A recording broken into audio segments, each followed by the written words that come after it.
This is the first lecture for our Introduction to Philosophy. Therefore, in this lecture, we'll simply be looking at some basic terms and themes for philosophy. As we come to the term philosophy, I want you to recognize that it is a compound word of two Greek terms put together. The first is phileo, which is one of four Greek words for love. In this case, it's the kind of love that's held between two very good friends. Also here we see that the word Sophia is our Greek word for wisdom. So as we put the two together, it is the love of wisdom. I'll give you one other example with the phileo. You all have heard of the city in Pennsylvania called Philadelphia. Well, it's the same beginning as we have here in philosophy. The end of Philadelphia is Adelphos, and that's the Greek word for brother. And so many of you have probably heard Philadelphia referred to before as the city of brotherly love. And so that's phileo and Adelphos, brotherly love. But here we have phileo and Sophia, the love of wisdom. Philosophy is very concerned with the search for truth and insight pertaining to many different areas of thought, speech, and action. And I've listed some of the major areas of philosophy below. I've grouped these together a bit differently than your author, so please pay attention here. Your author separates metaphysics and ontology into two different studies, but in philosophy they're typically used interchangeably. Meta means after, so metaphysics is examining what it is that really does exist beyond the physical world, beyond the things that we can do scientific experiments on, as in chemistry and biology. So what really exists beyond the physical world. And ontology is simply the Greek word for existence or being. And so what is it that really exists? What really is? Epistemology comes from a Greek word for knowledge, and so epistemology is examining what actually constitutes knowledge. Might sound a bit confusing here, but how is it that you know? We say we know something, but can we kind of look behind that knowledge and see how it is that we get our concept of what knowing even means? Ethics, I actually teach another class here at RCC that's a sophomore level philosophy class just on this issue of ethics, and here we are looking at the question, what is moral?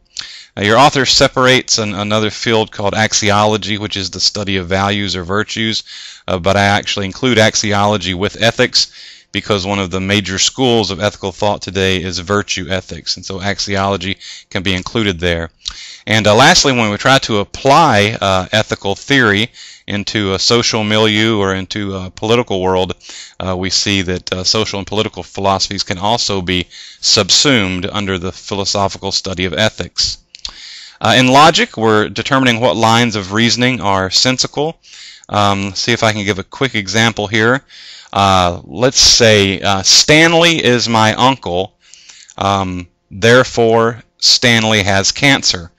Well, that's not sensical. Okay, that does not make any sense. Simply because Stanley is my uncle, that doesn't mean that he must have cancer. But if we put one more thought in between those two, we'll see that something begins to logically line up. Stanley is my uncle. All of my mother's brothers have cancer. Therefore, Stanley has cancer. Okay, now by putting in that middle thought that all of my mother's brothers have cancer, that would mean, therefore, of course, that Stanley, my uncle, would have to have cancer. And so we have to, in philosophy, oftentimes look closely at logic because sometimes people will skip over the steps that keep the line of reasoning intact. And then lastly, we come to aesthetics, and aesthetics is determining standards of beauty. Example here, if we were to go to the grocery store and we're in Food Line and we pick up two different apples, and we see that one has the side kind of pushed in and we can tell that it's bruised, and the other one is very shiny, red, and round. All of us are going to pick the apple that's shiny, red, and round. That apple is more attractive. That apple has a higher quality. And so aesthetics tries to determine how it is that we come to these standards of beauty And why is it that the one apple, everyone in the class would look at that one apple and reject it while accepting the other apple? Now, one thing with aesthetics that's interesting is that it is, in some circumstances, relative, in that cultures, especially with human beauty, cultures will have different determinations of what would make someone a beautiful or an attractive person. So aesthetics is by no means an objective field of study.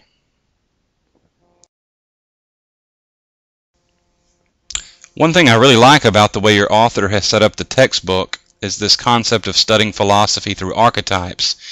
And so what we do with archetypes is to select individuals who are representative of a new way of doing philosophy. Now, please pay attention to these next two remarks. This does not mean that the individual was the first to introduce this new way, although the philosopher in question could be.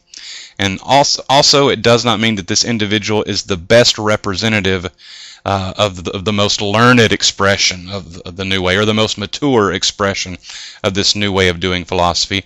And again, although he or she could be. What we do with archetypes is we're looking at excellent examples of a new way of doing philosophy.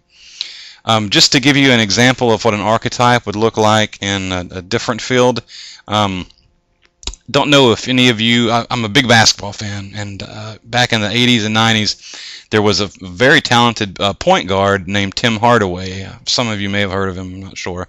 But Tim Hardaway was one of the first basketball players to do a kind of dribble called a crossover dribble, in which he would switch the ball from one hand to the other in one dribble very quickly and would be able to get past his defender most of the time. Now, Hardaway was probably not the very first person to have this crossover dribble, but he was one of the first, if not the first, to really master it, and it became a basketball dribble that many other players would follow. And so Tim Hardaway would be the archetype of the crossover dribble. I'll give you one more example from the field of music. Back in the 1980s, most of the rock music was what was called hair bands. Guys wearing tights with really fluffy hair, and the songs were all just about parties and girls and drinking, and that was the extent of the music. In the early 90s, there started to be a new musical movement that would later be called alternative rock, the grunge movement, and there's a band called Nirvana, whose lead singer Kurt Cobain sadly died at a very young age, but that group Nirvana represented an archetype, and that it was a change on the musical landscape. Now, although because of his early death, Nirvana did not produce nearly as much music as Pearl Jam. Pearl Jam would have longevity and could be another archetype, but Nirvana would be the typical archetype you would use for this change on the musical landscape. Okay, now getting back to philosophy and archetypes, one of our finest examples of an archetype that you'll see this semester is going to be a fellow named Rene Decart. Prior to Descartes, philosophers had trusted that they could build their teachings on top of the wisdom of previous philosophers. In other words, the philosophy that had come before your time was a firm and good foundation, and anything new you wanted to do needed to be built on top of that. Descartes challenged that idea, suggesting that perhaps there could be some grave philosophical errors in the past, and then if you build your philosophy on top of the erroneous philosophy, then that means there's going to be huge problems with your philosophy also. Descartes attempted instead to begin with what he called the Tabula Rasa, which is Latin for blank slate. So he wanted to begin knowing nothing for certain, not trusting any of the philosophy of the past, and then try to move forward again with this idea of a blank slate. And Descartes' first move forward would be his famous saying, cogito ergo sum, which translated means I think, therefore I am. Now, others later will certainly disagree that that is an absolutely true statement, that just because you think you exist, but it did become an enormous, what we call paradigm shift, an enormous way of changing the way that people were doing philosophy. And later on, Descartes' philosophy would be called rationalism. One thing to quickly note here, and again, we'll cover this more extensively when we come to Descartes later in the semester, but notice that Descartes is turning inward into the realm of the mind to determine what exists, what really is. He'll have another philosopher at the same time as him named John Locke, who would do the exact opposite and look to the outside world. And this is a major tension that we have throughout the history of philosophy, going all the way back at least to Plato and Aristotle, is that some philosophers like Plato and Descartes look inward for truth and existence, and some philosophers like Aristotle and John Locke many centuries later look outward into the world to discover what is true and what really exists. If the word philosophy literally means the love of wisdom, we must also look at its other endeavor, which is the search for truth. Philosophy is always seeking to know what is real, actual, and sincere. Philosophy wants to dispel with anything that is fake or inauthentic. Philosophy has always been determined to peel the mask off of the face of reality in order to see the universe, society, and individual persons for who and what they really are. Now, there are many philosophers and many people in general who think that there may be such a thing as truth, but that it is nearly impossible, or maybe it is in fact impossible, to find that truth or to discover that truth. This belief or this philosophy is called skepticism, and later in the semester we'll take a look at a philosopher named David Hume, and he's a fine example of a skeptic. Now, there are still others within philosophy and the world in general who do not believe that anything such as truth exists at all, and this belief is called relativism. And to find a relativist that we will be looking at later in the semester is Friedrich Nietzsche. Now, we also need to be sure to be able to distinguish between wisdom and knowledge, and I've given you a couple of examples of how to distinguish between the two. Wisdom is always tied in with the concept of virtue, which means working toward the good. So wisdom is something that never seeks to do harm to others, whereas with knowledge we do not have any explicit ties to virtue or working toward the good. Now, wisdom also does not require any sort of empirical evidence to prove its accuracy. It's something that can be intuited at times, but knowledge, however, does require evidence that it is correct. And within science, of course, that would be through experimentation. Within philosophy, it would be through the use of logic.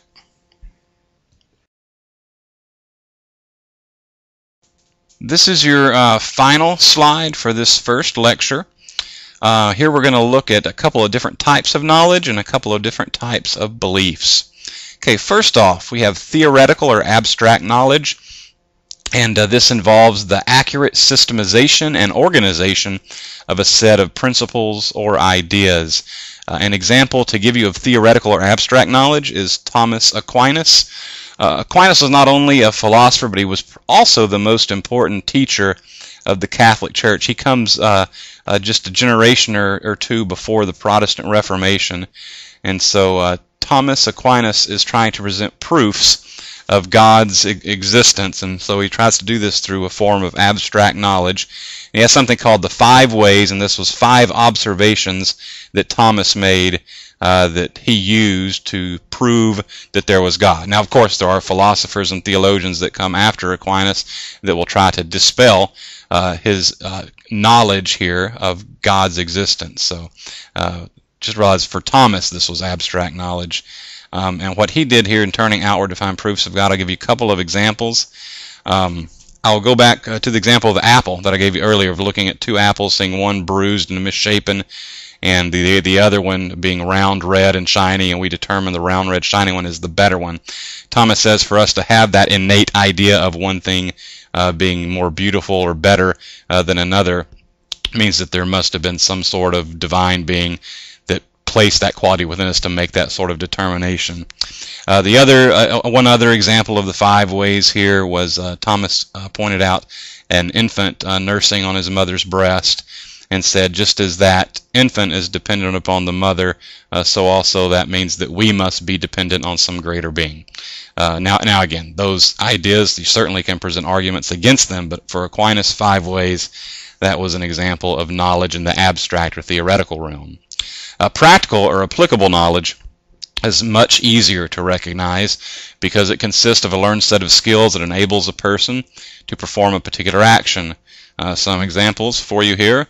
A sniper in the military, a nurse helping a patient in the emergency room, or a violinist playing at a concert. That sniper, that nurse, and that violinist all have a set of skills that took time to learn before they could apply them in the real world.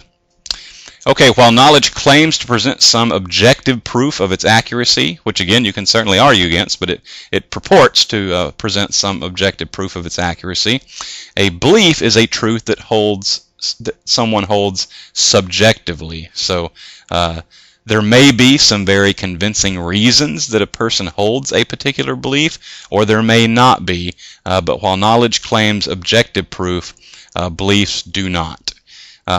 When convincing reasons do not exist for a belief, it is referred to as a mere belief. So with some beliefs, you may have a lot of convincing reasons that you hold that belief, but there are some other beliefs that many of us hold that we really don't have any convincing reason for them. We simply believe them, and that's a mere belief.